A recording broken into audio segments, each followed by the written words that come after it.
ko ay iba na. Kunwari nagdasal, Babalik na parang amang pagtapos naming tumasal sa Bible na dala-dala. Napupati na sa nakapoke sa ngala-ngala niya nung pinayoko. Ilalaro pa niya sa church, ang prayer kong makulit. Bigla ko lang naisip to, banal na nga, kaya dadasal ko na lang.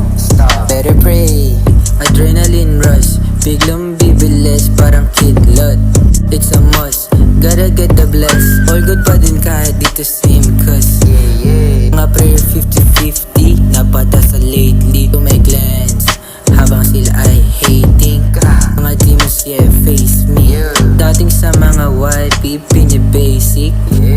YP na sa church, waving nagsising. Demons tryna flirt, make my prayers work. YP na sa church, waving nagsising.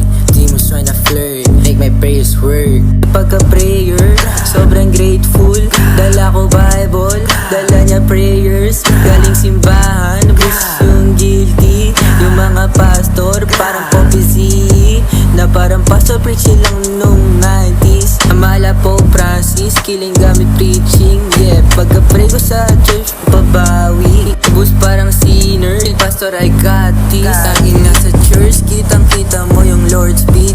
Pag kami yung kanakalinyang mga Baptist, aming youth base, kami nasa playlist. Prayer kami, ali, alam mo na got it. Luma na yung kinig na yan, paris na yan. Hindi niyo ko pwede lukuhin ng ganyan-ganyan. Kaya mag-isa lahat simbahan, Bible, sinong babasahan? Merong Diyos at merong babasahan. Tunay na prayer naranasan, mabilis na oras babagyalan. Mamanalan tayo sa simbahan, pati kami pinagdadasalan. Ngayon kami pinapatawadan, tumatawad malaki kasalanan. Ngayon sino gustong mapasahan? Magbabago na ang kabataan, mga mali mo ngayon itatama.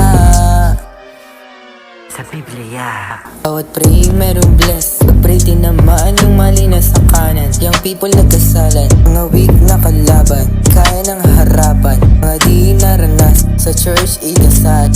Ngayon naging ma-action na yung mga dating